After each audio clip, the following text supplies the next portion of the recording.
मनोबुद्ध्यहङ्कार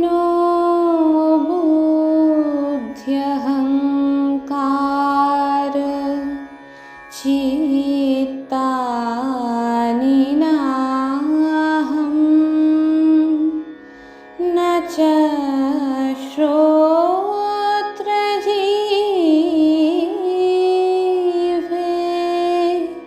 न च घ्राणनेत्रे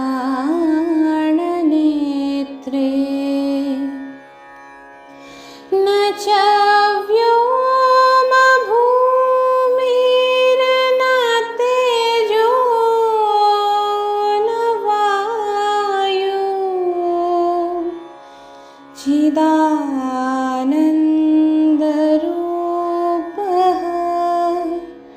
शिवोऽहं शिवोऽहम् शिवोऽहं शिवोऽहं शिवस्वरूपोऽहं नित्योऽहं शुद्धोऽहं बुद्धोऽहं मुक्तोऽहं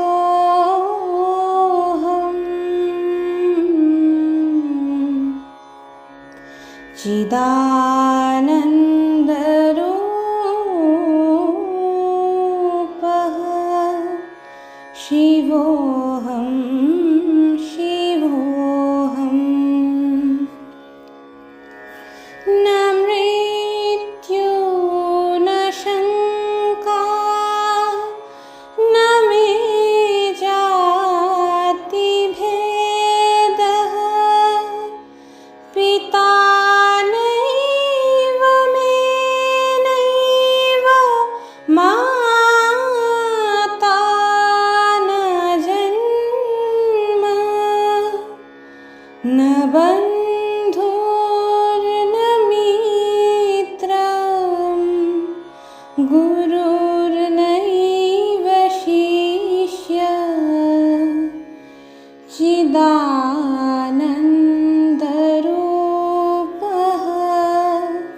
शिवोऽहं शिवोऽहम्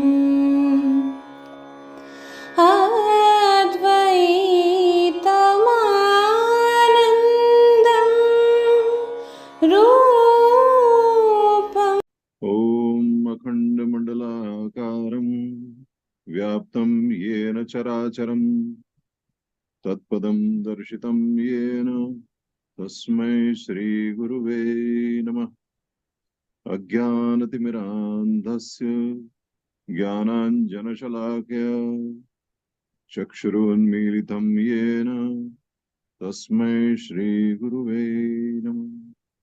ब्रह्मानन्दं परमसुखदं केवलं ज्ञानमूर्तिं द्वन्द्वातीतं गगनसदृशं तत्त्वमस्यादिलक्ष्यम् एकं नित्यं विमलमचलं सर्वधी साक्षिभूतं भावातीतं त्रिगुणरहितं सद्गुरुं तं नमामि। सर्वमङ्गलमङ्गल्ये शिवे सर्वार्थसाधिके शरण्ये त्र्यंबके गौरी नारायणी नमोस्तुते। ॐ त्र्यंबकं यजामहे सुगन्धिं पुष्टिवर्धनम् उर्वारुकमिव बध्नात् मृत्योर्मुक्षीयमामृतात्। ॐ द्यौः शान्तिः अन्तरिक्षगुं शान्तिः पृथिवी शान्तिरापः शान्तिरोषधयः शान्तिः वनस्पतयः शान्तिर्विश्वे देवाः शान्तिः ब्रह्म शान्तिः सर्वगुण शान्तिः शान्तिरेव शान्तिः सामा शान्तिरेधि। यतो यतः समीहसे ततो नो अभयं कुरु शन्नः कुरु प्रजाभ्यो भयन्नः पशुभ्यः। ॐ पूर्णमदः पूर्णमिदं पूर्णात् पूर्णमुदच्यते पूर्णस्य पूर्णमादाय पूर्णमेवावशिष्यते। श्री माता जी के चरणों में, श्री अरविंद के चरणों में प्रणाम करते हुए आज की सहज सरल वार्ता का मैं प्रारंभ कर रहा हूं। जिस बेला में हम लोग बैठे हैं और जहां से मैं बोल रहा हूं, वो स्थान श्री महाकालेश्वर का स्थान है, जहां पे भगवान स्वयं प्रकट हुए हैं। 12 ज्योतिर्लिंग में से एक है, और इसलिए भगवान कृष्ण को भी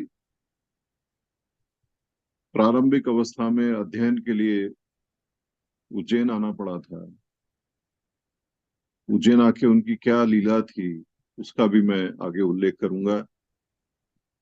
श्री अरविंद के शिक्षाओं से कैसे उसका एक संबंध जुड़ता है, उसकी भी हम बातचीत करेंगे।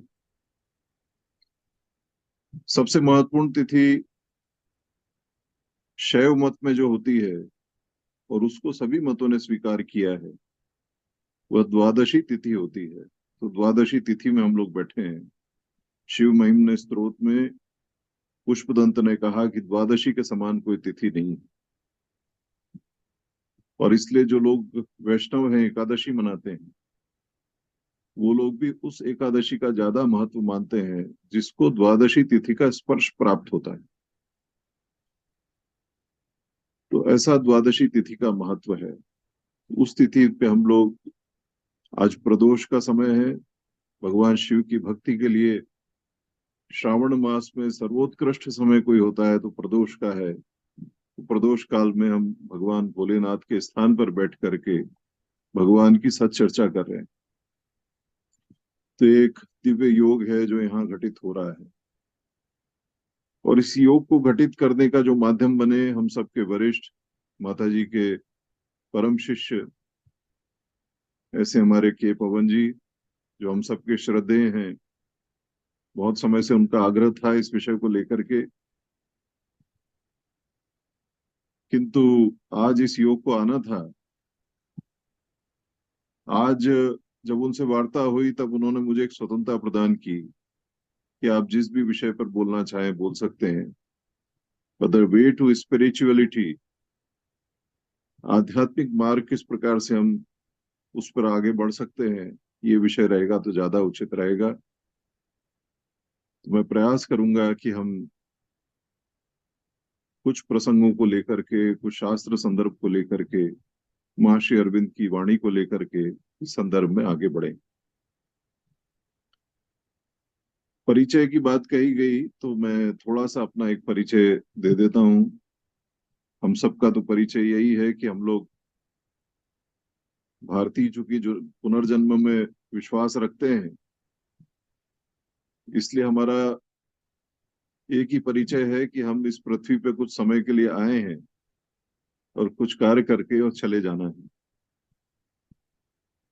और वही हमारी अनंत की यात्रा में परिचय जोड़ता है, हमारे कर्म का लेखा जोखा जोड़ता है।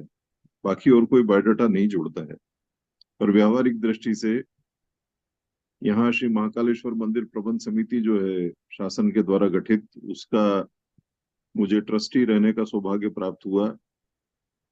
भारत सरकार की अनेक समितियों में मुझे सम्मिलित होने का सौभाग्य प्राप्त हुआ।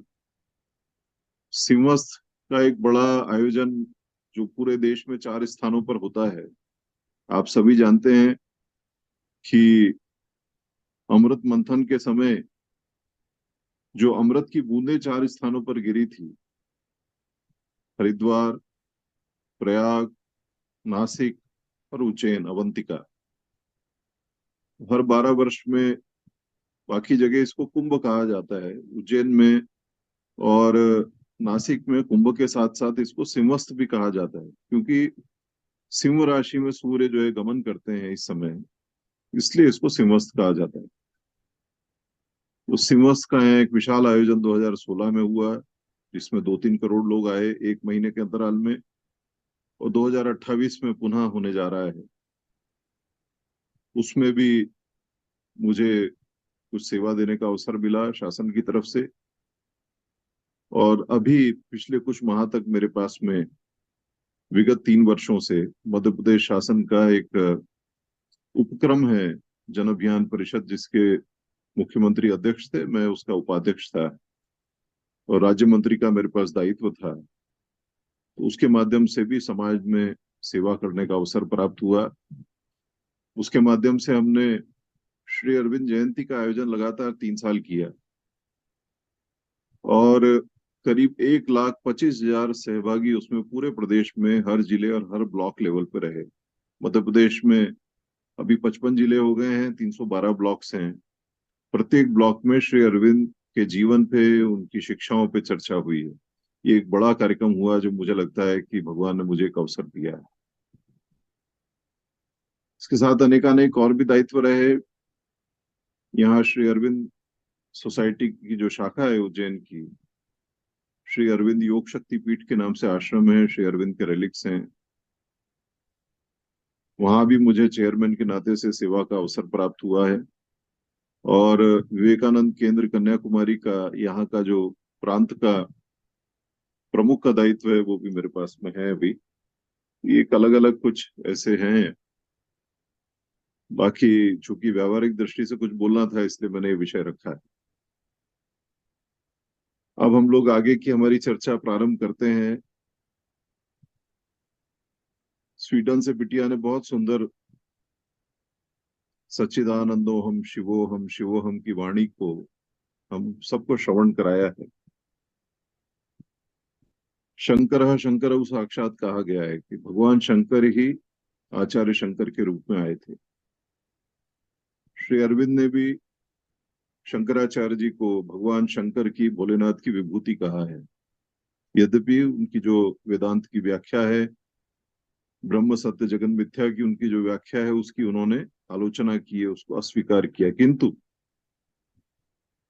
उन्होंने आचार्य शंकर की उस विभूति को स्वीकार किया है। उनकी वाणी का हमने आज श्रावण मास में बहुत सुंदर श्रवण किया, उसके लिए उनको साधुवाद। आचार्य शंकर के साथ ही आज की वार्ता का हम लोग प्रारंभ करते हैं। भगवान शंकर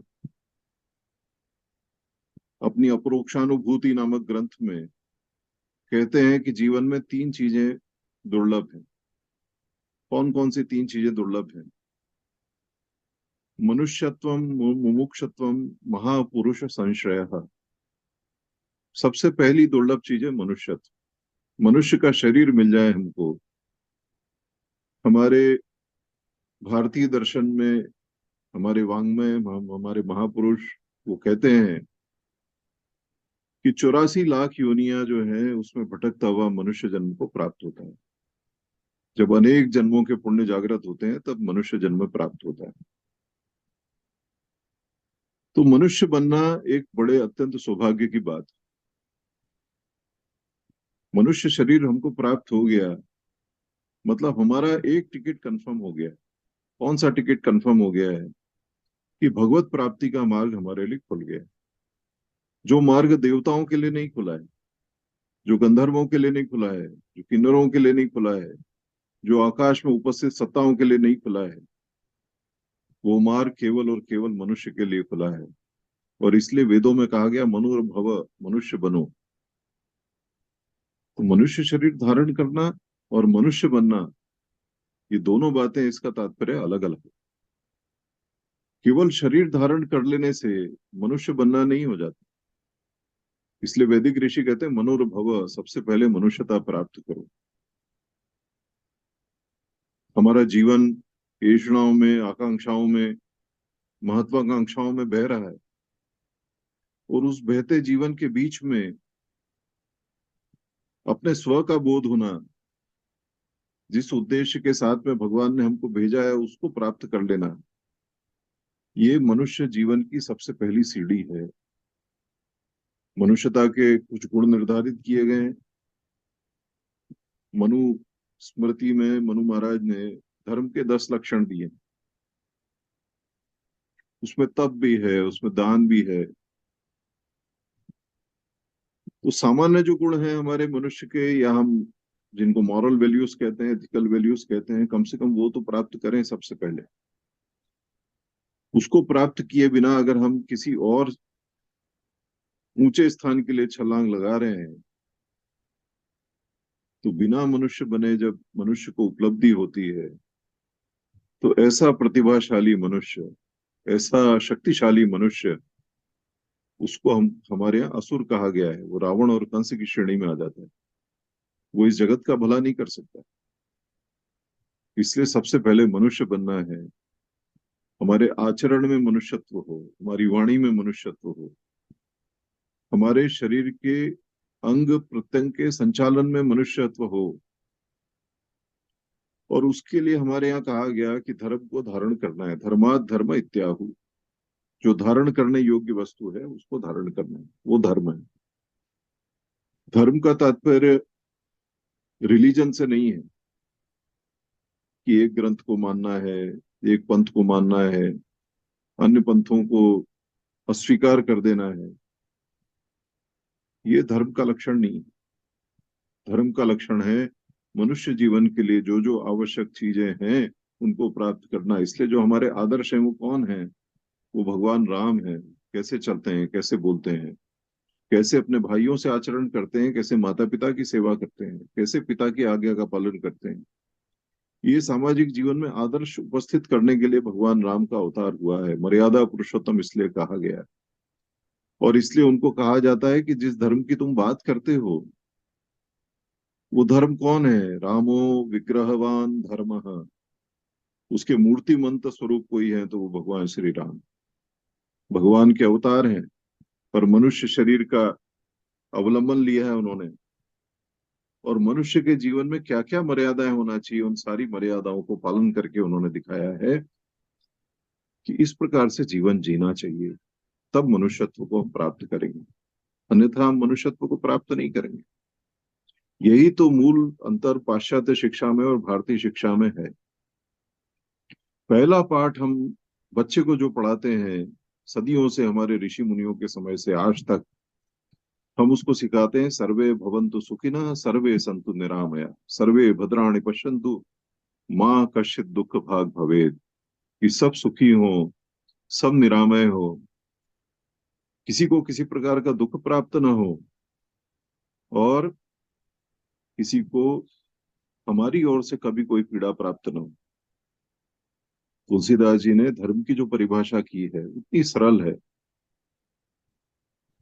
उन्होंने कहा, परहित सरस धर्म नहीं भाई, पर पीड़ा नहीं धर्म नहीं अधमाई। कि दूसरे का हित करना ही धर्म है, और दूसरे को पीड़ा पहुंचाने से बड़ा दूसरा अधर्म नहीं है। पाश्चात्य शिक्षा तो नहीं मानती।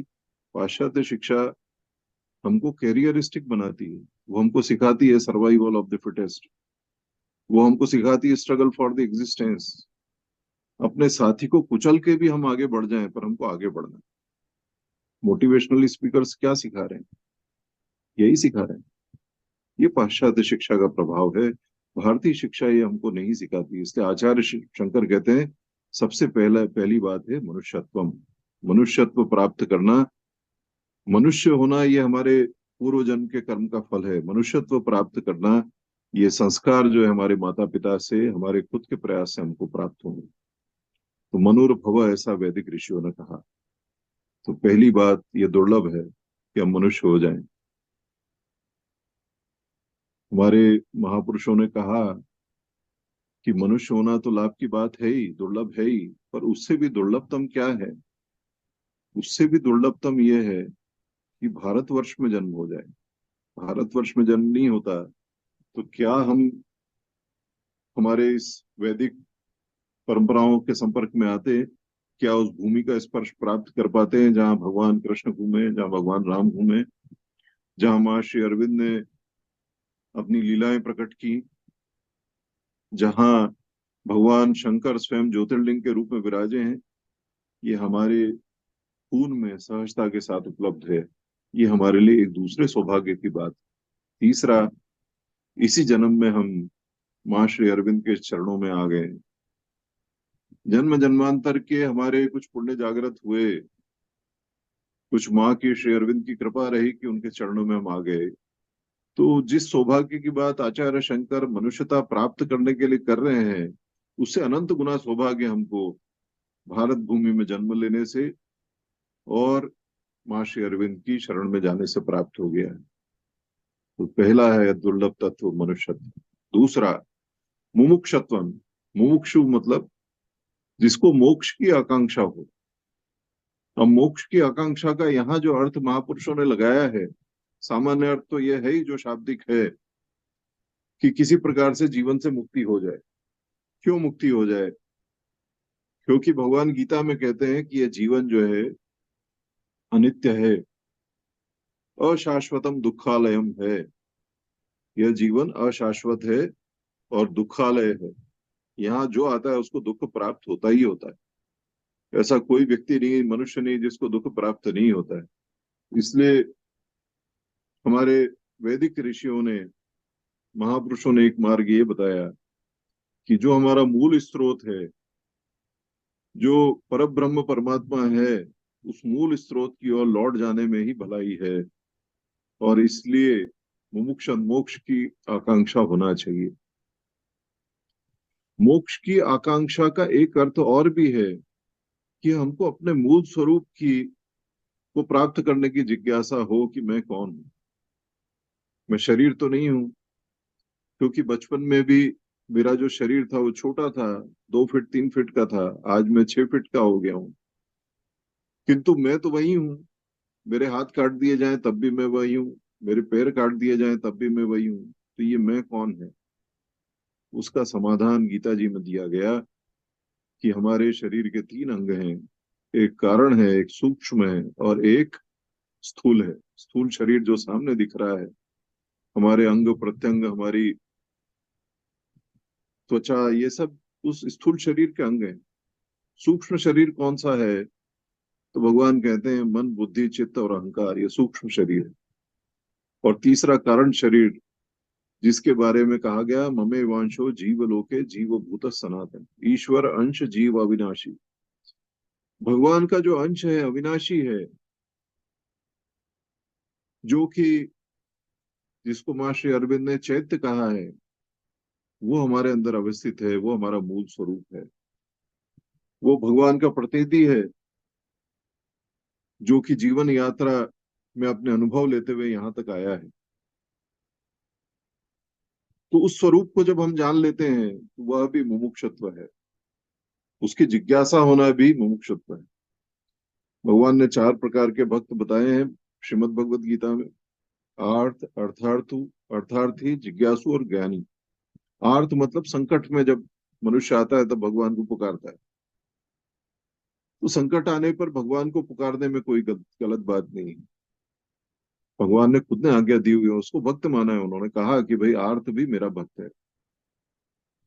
नाव डूब रही है, मरने की स्थिति है, भगवान को हमने पुकारा है, तो ये भगवान ने आकर के रक्षण किया है, ये आर्त भक्त है।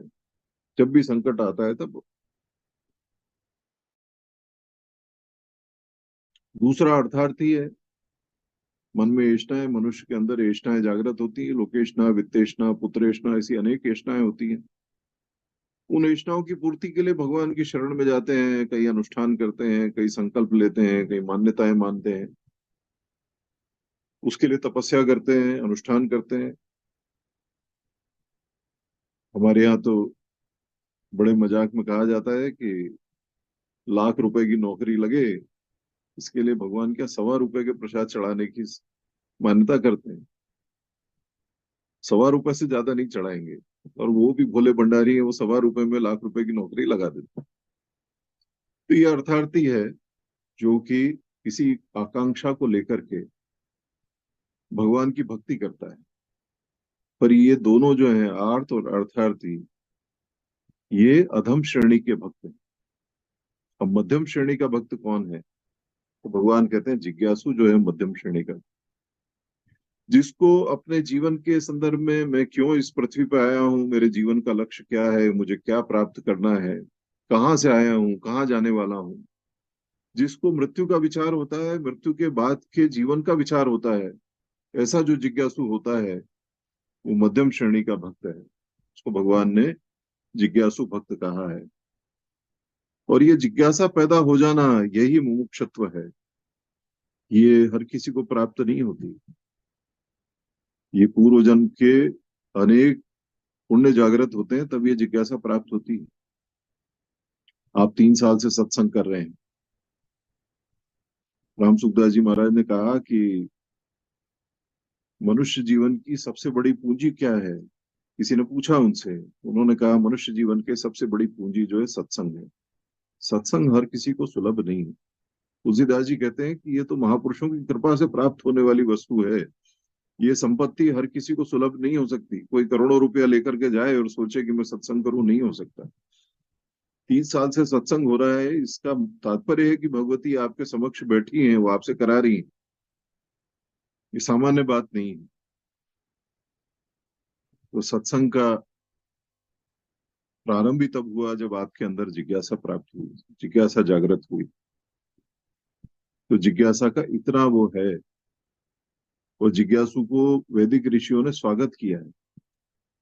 ऋषियों के पास जाने की जो पद्धति बताई गई, उस पद्धति में कहा ईश्वर प्रणिपातेन परिप्रश्नेन सेवया। गुरु के समक्ष जाना है, उनको प्रणिपात करना है, उनकी सेवा करनी है। और सेवा करने के बाद क्या करना है? उनसे प्रतिप्रश्न परिप्रश्न करना है, अपनी जिज्ञासा को शांत करना है। इसलिए महापुरुषों के पास जाकर के, गुरुओं के पास जाकर के जिज्ञासा शांत करने में संकोच नहीं करना चाहिए। जिज्ञासु भक्त की ये अवस्था है, मध्यम श्रेणी के। जिज्ञासु के बाद में चौथा उन्होंने बताया ज्ञानी भक्त, जिसको उपलब्धि हो गई।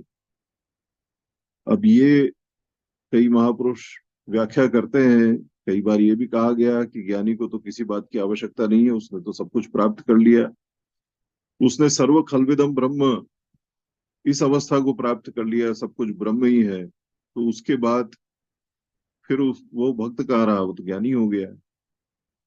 किंतु नारद भक्ति सूत्र में जो ज्ञानी भक्त है, ज्ञानी है, उसके बाद की जो उसकी भक्ति है उसको परा भक्ति कहा गया है।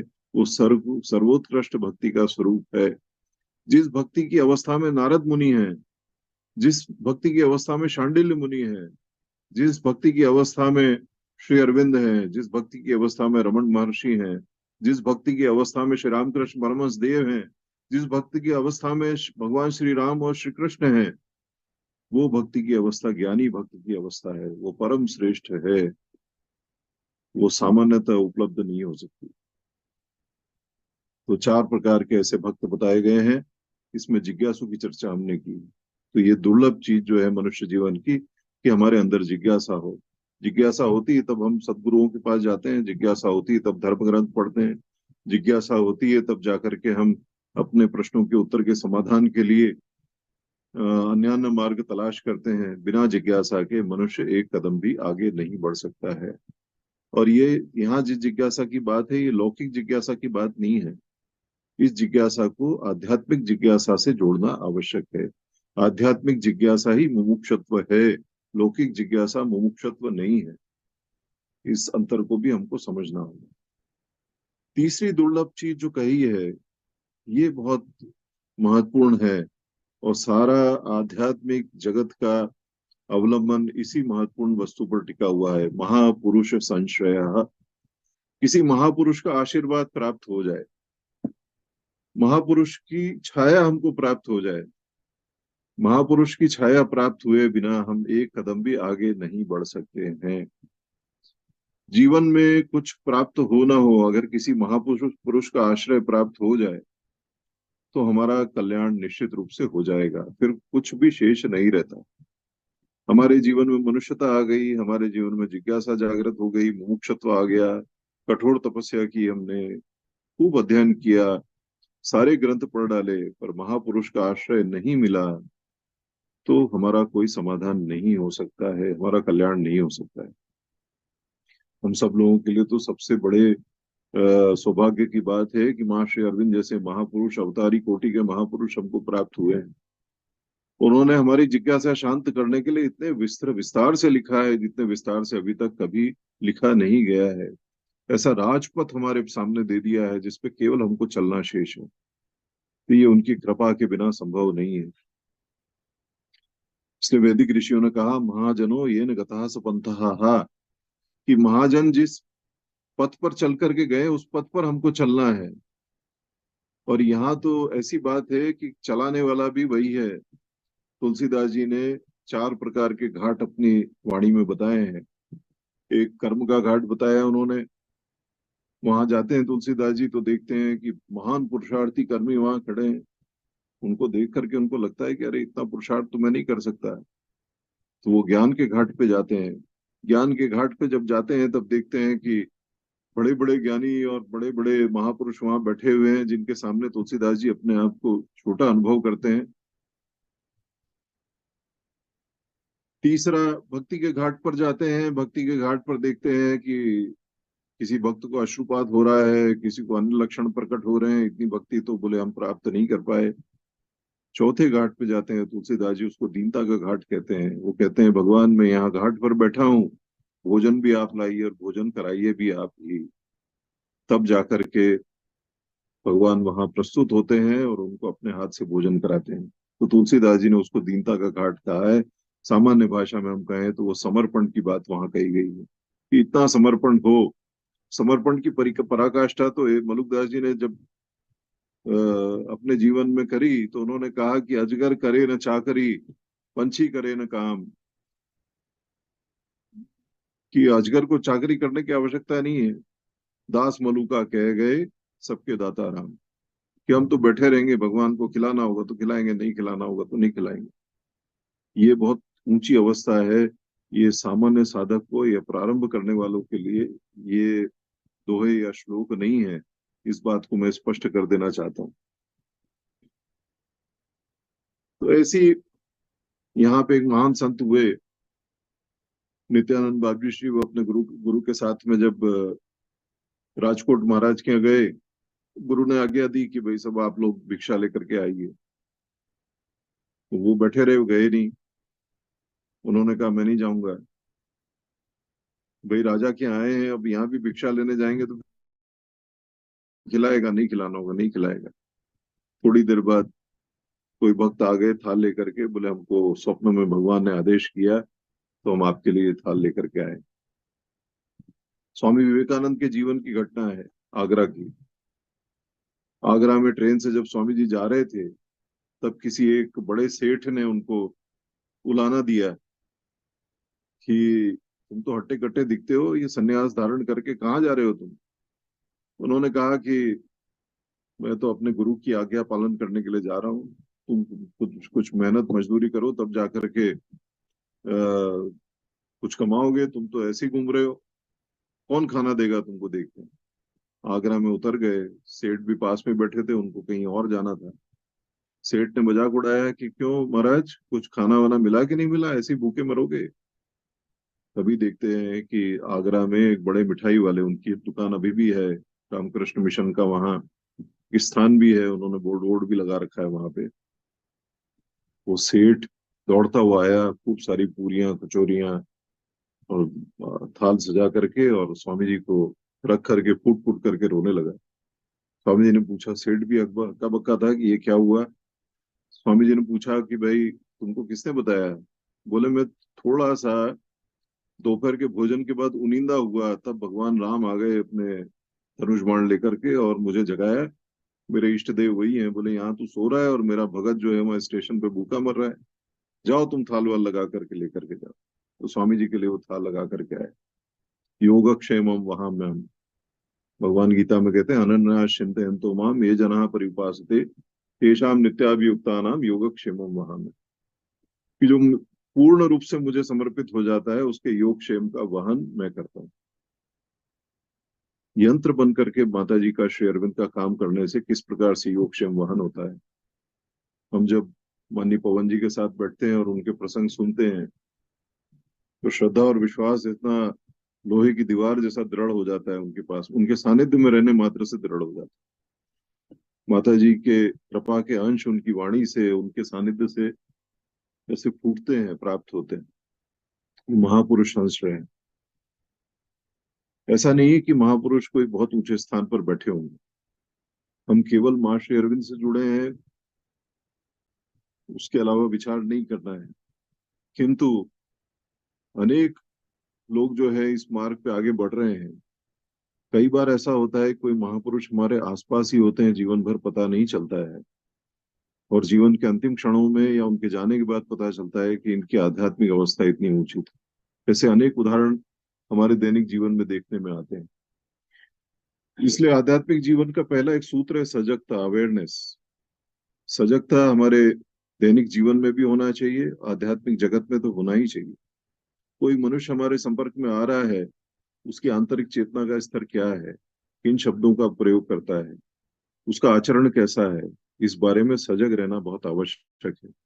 और थोड़ा जब हम चेतना की उच्च अवस्था में जाते हैं तो ये सहजता के साथ हमको ये बातें समझ में आने लग जाती है। यहाँ तक कि किसी गुरु से अगर दीक्षा लेना है तो यहाँ तो पुराने साधु ये कहते थे कि गुरु को पानी पियो छान के, गुरु करो जान के। ऐसे नहीं कि भीड़ में चले गए। महर्षि अरविंद हमको इस संदर्भ में स्पष्ट मार्गदर्शन देते हैं कि श्री माता जी की शरण में जाने से, उनको अंदर स्थापित करने से, उनसे प्रेरणा लेने से स्वतः ही हमको मार्गदर्शन प्राप्त होता है। उसके लिए कहीं और किसी सामान्य दीक्षा की आवश्यकता नहीं है। उस आंतरिक प्रेरणा से जो माता जी से आ रही है, उसकी ओर जितना तुम खुले हो जाओगे उतना तुम उस प्रेरणा को प्राप्त करोगे।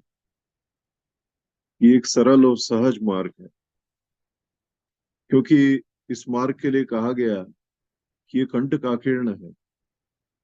कठोपनिषद में एक स्थान पे कहा गया है कि उत्तिष्ठत जागृत प्राप्य वरान निबोधत, उठो जागो और अपने लक्ष्य को प्राप्त करो। इसको तो बहुत प्रसिद्धि के साथ में सब जगह बताया जाता है। तो स्वामी जी ने इसका उल्लेख किया था, स्वामी विवेकानंद जी ने। पर दूसरी पंक्ति का उल्लेख कम होता है। निशिता दुरत्या दुर्गम तत्पथस्थो पथस्थो कवयो वदंती। ये जो दुर्गम पथ है, ये छुरे की धार पे चलने जैसा है, ऐसा महापुरुषों ने बताया है। और कब विचलन हो जाएगा, यद गत्वा न निवर्तन्ते तद्धाम परमम मम। जब तक वो प्राप्त नहीं होगा जहां हमको प्राप्त करना है, जो हमारे उच्चतम चेतना की अवस्था है, तब तक हम कब नीचे विचलित हो जाएंगे। तब तक ये हमारे महापुरुष ही हमको संभालने वाले हैं, वही संभाल करके हमको ले जाने वाले हैं। माता जी एक स्थान पे कहती हैं कि कोई दुर्घटना हो जाए और उसमें तुम मुझे पुकारो और तुम्हारी रक्षा हो जाए, तो यह तो कृपा है ही। पर इससे बड़ी कृपा कौन सी है कि दुर्घटना हो ही ना, तुम्हें मालूम ही ना पड़े और दुर्घटना टल जाए। ये उससे भी बड़ी कृपा है। तो सदगुरुओं की शरण में, महर्षि अरविंद की शरण में कई ऐसी आपदाएं विपदाएं होती हैं जो कि हमको मालूम नहीं पड़ती, और वो उनकी कृपा से स्वतः ही उसका निराकरण हो जाता है। आजकल चूंकि धर्म का एक जागरण हो रहा है पूरे देश भर में, मनुष्य की एक जिज्ञासा पैदा हो गई है। उसके अंदर धर्म के तत्व को जानने के लिए युवा पीढ़ी के अंदर भी बड़ी भारी जिज्ञासा है।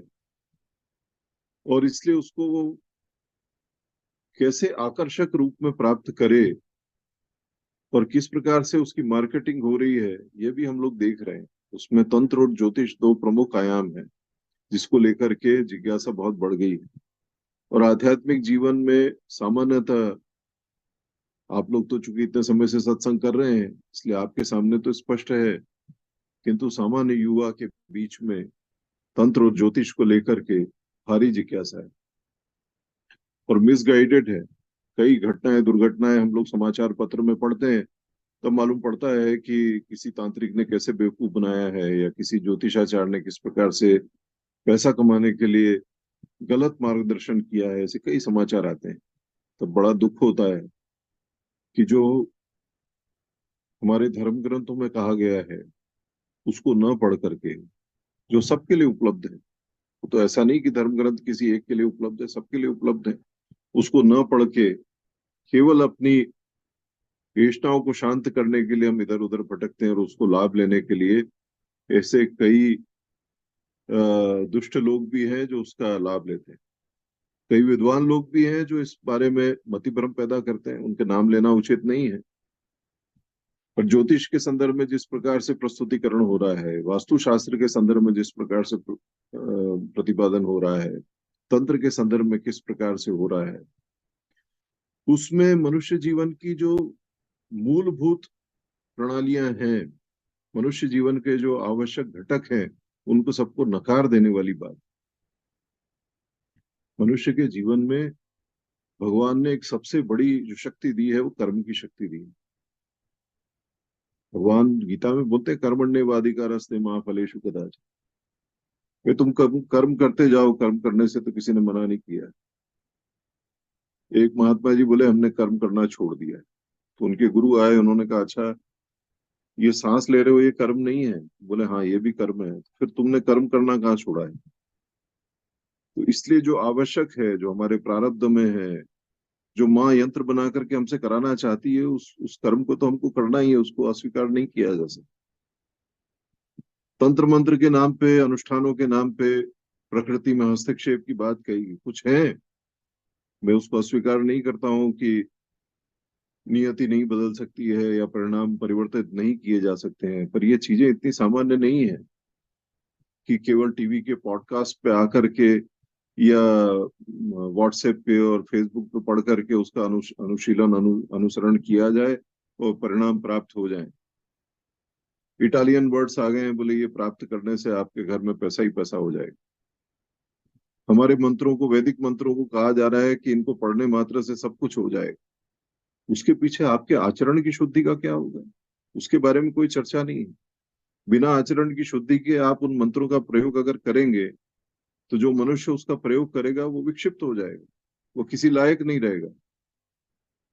ज्योतिष के बारे में कहा जा रहा है कि सारा सारा जो अधिष्ठान है मनुष्य जीवन का वो केवल केवल ग्रह नक्षत्र है। ग्रह नक्षत्रों के जो उत्पत्ति कारक है, जो उसके अधिष्ठाता हैं, जो सूर्य और चंद्र को पैदा करते हैं, जो सूर्य और चंद्र की गति को चालना देते हैं, वो श्री भगवान का कहीं उल्लेख नहीं है। क्यों हम मूर्ख बनाने में लगे? माता जी एक स्थान पे ज्योतिष के संदर्भ में कहती हैं कि ज्योतिष का स्थान प्रारंभिक स्थिति में है, साधक के जीवन में ज्योतिष का स्थान नहीं है। जब हम ज्योतिष की ओर जाएंगे तो हम समर्पण की बात कैसे करेंगे? कैसे हम योगक्षेम वहां में भगवान की वाणी को स्वीकार कर पाएंगे? ज्योतिष का हम प्रयोग सामान्यतः एक गाइडेंस के तौर पे कर सकते हैं, वर्षा काल का अनुमान लगाने के लिए कर सकते हैं, जो सूर्य ग्रहण चंद्र ग्रहण होते हैं उसके अनुमान के लिए कर सकते हैं। हमारे सामान्य जीवन में भी कुछ हमको मार्गदर्शन करना है तो उसको प्राप्त कर सकते हैं, किंतु पूरा पूरा अवलंबन उस पर हो जाए। वास्तुशास्त्र का इस प्रकार से हो रहा है कि कैसे बताया जा रहा है कि सारा जो कुछ दुनिया में चल रहा है वो वास्तुशास्त्र के परिणाम प्रयोगों के कारण से वो परिणाम आ रहे हैं, उसके बारे में मति भ्रम पैदा किया जा रहा है। हमारे वैदिक ऋषि जो जो उन्होंने मंत्र हमको दिए हैं वो इतने दकियानुसी बंधे हुए नहीं है। वो मनुष्य जीवन को देवी जीवन बनाने के लिए हमको अग्रसर कर रहे हैं, उनके मंत्र हैं। आज से हजारों वर्ष पूर्व उन्होंने उन मंत्रों को देखा है। ऋषियों मंत्र दृष्टार रचे नहीं है, मंत्रों को उन्होंने उस चेतना की अवस्था में जाकर के देखा है और हमारे लिए उतार करके लेकर के आए। क्यों लेकर के आए हैं? जिससे कि हम हमारा जीवन दिव्य कर सकें, जिससे कि हम उस भागवत प्रकाश को प्राप्त कर सकें और इस पृथ्वी को दिव्य जीवन में परिवर्तित कर सकें। श्री अरविंद इसीलिए अतिमानस अवतार है, वो हमको यही बताने के लिए आए हैं। बीच में बौद्धों के आने के बाद में जिस प्रकार से व्यावहारिक जीवन की उपेक्षा हुई है, क्षत्रिय ने शस्त्र छोड़ दिए, हमारे सामाजिक जो जीवन है उस पर कुठाराघात हुआ। बार बार ये कहा गया कि केवल भगवा वस्त्र पहन करके जंगल चले जाना और मृत्यु की प्रतीक्षा करना यही आध्यात्मिक जीवन है। हमारे देश का भारी नुकसान हुआ, भारी नुकसान हुआ। यह जो मुगलों ने हमारे ऊपर इतने वर्ष शासन किया, अंग्रेजों ने किया, आज भी हम देखते हैं कि अधिकांश हमारी व्यवस्थाएं जो अंग्रेजों की बनाई हुई है उससे हम अपने देश को संचालित कर रहे हैं। इसका केवल एकमात्र कारण है कि हमने अपनी वैदिक जीवन पद्धति का परित्याग कर दिया है। वैदिक जीवन पद्धति का तात्पर्य केवल इतना नहीं है कि हम सुबह बैठ करके हवन करें, वो भी किया जाए तो कोई दिक्कत नहीं है। केवल इतना तात्पर्य नहीं है कि हम झोपड़ी में रहें, वो भी अगर कर सके तो दिक्कत नहीं है। सर्वस्व त्याग की बात, उसका जो आदर्श है, उसको केवल भौतिक धरातल पर दे करके उसको इतिश्री कर ली गई, जिसके कारण से हमको पूरे देश में नुकसान उठाना पड़ा। इस परिस्थिति से निकालने का काम श्री अरविंद ने किया है, और इसलिए वो अवतार हैं कि उस मनुष्य का जो भारत में जन्मा है, भारतवर्ष का जिसको हम भारत माता कहते हैं, और पूरे वैश्विक जगत का कल्याण करने के लिए उन्होंने उस वैदिक दृष्टि को एक नए आयाम के साथ में हमारे बीच में दिया है। ऐसे महापुरुष का आश्रय हमको प्राप्त हो रहा है। रामकृष्ण परमहंस देव ने दो दो कोटि के महापुरुष बताए हैं। एक जीव कोटि के महापुरुष है, एक ईश्वर कोटि के महापुरुष है। क्या अंतर है? जीव कोटि के महापुरुष वो हैं जिन्होंने अपने जीवन में ध्यान, साधना, तपस्या, अनुष्ठान, इनके द्वारा उपलब्धि को प्राप्त किया है, आध्यात्मिक उपलब्धि को प्राप्त किया है। ये मनुष्य के रूप में इस जन्मे थे, और मनुष्य के रूप में जन्म लेने के बाद में इन्होंने ध्यान, साधना, तपस्या के द्वारा अपना खुद स्वयं का उत्थान किया है। और ऐसे महापुरुषों की संख्या भारतवर्ष में तो कम से कम बड़ी मात्रा में है। यद्यपि गीता में कहा गया कि हजारों लोगों में कोई एक प्रयास करता है, और उन हजार प्रयास करने वालों में कोई एक ही प्राप्त कर पाता है। फिर भी भारतवर्ष के एक सामान्य ग्रामीण भी जो अनपढ़ है, वह भी वेदांत के वाक्यों को जानता है। वो अपनी भाषा में वार त्योहार के माध्यम से देवी देवताओं के पूजन में उसका प्रयोग करता है। वो जीव कोटि के महापुरुष हैं। दूसरे हैं ईश्वर कोटि के महापुरुष।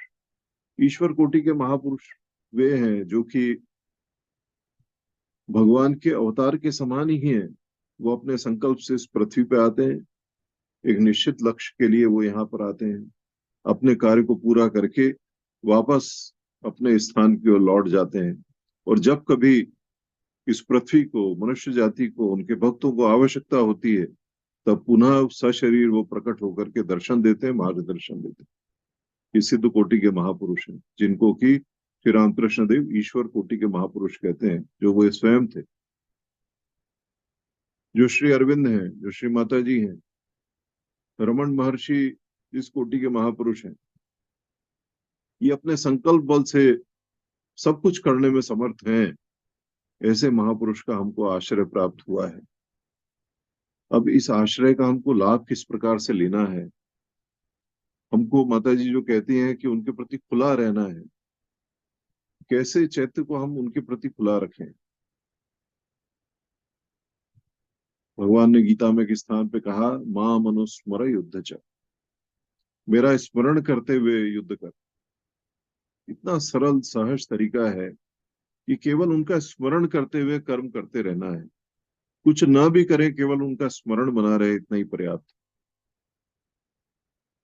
और चैतन्य महाप्रभु तो कहते हैं, कलयुग केवल नाम धारा। तुलसीदास जी ने कहा, कलो, चैतन्य महाप्रभु कहते हैं, कलो नास्ते हुए नास्ते हुए नास्ते हुए गतिरन्य।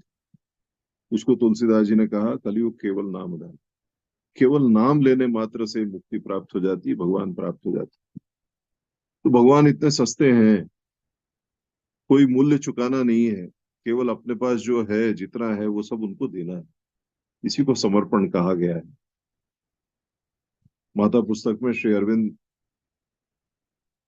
जिन तीन तत्वों का प्रथम अध्याय में उल्लेख करते हैं, अभिप्सा, त्याग और समर्पण, श्रीमद् भगवत गीता का समापन समर्पण से हुआ है।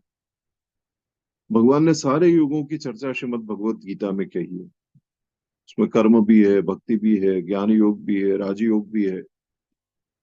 इस क्रिया योग की चर्चा परमहंस योगानंद जी ने की, उसका मूल जो सूत्र हैं वो श्रीमद् भगवत गीता में दिए गए। उन सब की चर्चा करने के बाद में जब अर्जुन तैयार हो गए हैं, जब अर्जुन कहते हैं, करिष्ये वचनम तव, अब जो आप कहोगे वही करने वाला हूं, तो दो बातें अर्जुन को उन्होंने दिखाई। एक बहुत रहस्य की बात है जो महापुरुषों से हमको प्राप्त होती है, जिसका संकेत श्री अरविंद ने भी किया है। भगवान ने जब अर्जुन निराश हो गए तब उनको विश्वरूप दर्शन दिया। दर्शन दे करके भगवान ने दिखाया कि किस प्रकार से सारे उनके शत्रु भगवान की दातों में नष्ट हो रहे हैं, खत्म हो रहे हैं। भगवान उनको कहते हैं कि इनको तो मैं पहले ही खत्म कर चुका हूं, तुझे तो केवल एक नाटक करना है। और इसलिए कहते हैं निमित्त मात्रेण भव सव्य साचिन, केवल निमित्त मात्र बन जा, जो होना है वो तो हो चुका है। एक महापुरुष ने इसकी व्याख्या की है कि भगवान इस बात का संकेत कर रहे हैं कि जो पृथ्वी पर घटित होता है वो सूक्ष्म स्तर पे पहले ही घटित हो चुका होता है। पृथ्वी पे तो केवल उसका क्रियान्वयन दिखाई पड़ता है, और जो ईश्वर कोटि के महापुरुष होते हैं वो उस सूक्ष्म स्तर पे हस्तक्षेप करने में सक्षम होते हैं, वहां पे नियति को परिवर्तित कर सकते हैं, जैसा कि श्री अरविंद ने द्वितीय विशुद्ध में किया है। सबसे बड़ा प्रमाण यही है। कैसे हिटलर को उन्होंने अपनी आध्यात्मिक शक्ति से परास्त किया, और जब भारतवर्ष के सारे नेता दिग्भ्रमित थे, जब वो हिटलर का सहयोग करने के लिए तैयार थे केवल इस बात के लिए कि वो अंग्रेजों का विरोधी है, तब श्री अरविंद एकमात्र ऐसे व्यक्ति थे जिन्होंने कहा कि हिटलर आसुरिक शक्ति है और इसके ये भगवान के विरुद्ध युद्ध लड़ रहा है। आज इतिहासकार जब पलट करके देखते हैं तो सिहर जाते हैं कि अगर हिटलर जीत जाता तो क्या होता है। ये वो सोच सकते हैं, पर हम कभी नहीं सोचते हैं, क्योंकि हमको श्री अरविंद में पूरी श्रद्धा है। कैसे उन्होंने अपनी आध्यात्मिक शक्ति से हिटलर को परास्त किया। तो भगवान ने ये जो सूक्ष्म स्तर पे घटना घटित होकर के और उसको अर्जुन को दिखाया है, महापुरुष इसकी व्याख्या करते हैं कि सूक्ष्म स्तर पे घटना घटित होती है, उसका क्रियान्वयन इस पृथ्वी पे होता है। योग वशिष्ठ में वशिष्ठ ऋषि भगवान राम को भी यही बता रहे हैं कि अनेक सत्ताएं मैं देख रहा हूं कि जो इस ब्रह्मांड में घूम रही हैं, जो जिनको तुम नहीं देख पा रहे हो, जो वो उनको दीक्षा दे रहे हैं। श्री अरविंद ने भी एक स्थान पर कहा कि ये पृथ्वी स्वतंत्र नहीं है, पृथ्वी अनेक सत्ताओं के नियंत्रण में है, और इनको हम अधिदेविक क्षेत्र कहते हैं। जो तंत्र मंत्र के माध्यम से जिसकी चर्चा की जाती है वह अधिदेविक क्षेत्र है, जिसके बारे में आजकल बड़ी भारी मात्रा में जिज्ञासा है। तो एक बात ये विश्वरूप दर्शन के माध्यम से कही, निमित्त मात्रेण भव सब साचिनी, हम सबके लिए संदेश है कि हम जो कुछ कर रहे हैं, अगर हमारे अंदर ये भाव जागृत हो गया कि हम केवल यंत्र हैं, भगवती माता हमको चला रही हैं, तो हमारी कई समस्याओं का समाधान हो जाएगा। फिर हमको सामने वाले की किसी प्रतिक्रिया से हमारे अंदर किसी का परिवर्तन नहीं होगा, क्योंकि हम देखेंगे कि जो माँ हमारे अंदर बैठ के हमको चला रही है, वही माँ सामने वाले के अंदर बैठ करके हमारे साथ में प्रतिक्रिया दे रही है। और इस प्रयोग को करने से हम इस बात का प्रत्यक्ष चमत्कार देखेंगे कि हमारी मनस्थिति में भी परिवर्तन होगा और हमारे परिवेश में भी परिवर्तन होगा। सब कुछ नारायण ही है, नारायण के भिन्न कुछ भी नहीं है। सब कुछ वही ब्रह्म जो है वो गति में है, ये केवल एक भ्रम है जो हमको अपना और पराया बना रहा है। इस बात को ध्यान में रखते हुए इसलिए निमित्त मात्रेण भव सव्य साचिन। दूसरा, भगवान आखिरी में सारे सब योगों का निचोड़ देने के बाद में अर्जुन को कहते हैं कि सबसे गुह्यतम बात मैं तुमको बताने जा रहा हूँ, गुह्याति गुह्य बात मैं तुमको बताने जा रहा हूँ, और वो है सर्वधर्मान परित्यज्य मामेकम शरणम व्रज अहम त्वा सर्वपापेभ्यो मोक्षयिष्यामि मा शुचः। सारे अवलंबन, यहाँ धर्म से तात्पर्य अवलंबन है। हमको पैसे का होता है, पद का होता है, प्रतिष्ठा का होता है, संबंध का होता है, रिश्तेदार का होता है, ऐसे अनेक अवलंबन होते हैं, पुरुषार्थ का होता है, शारीरिक बल का होता है। सारे अवलंबनों को त्याग त्याग करके तू मेरी शरण में आ जा, सर्वधर्मान परित्यज मामेकम शरणम व्रज। और गारंटी दे रहे हैं हम त्वा सर्वपापेभ्यो मोक्षयिष्यामि मा शुचः, कि सारे पापों से मुक्त करके तेरे को मैं मोक्ष प्रदान कर दूंगा।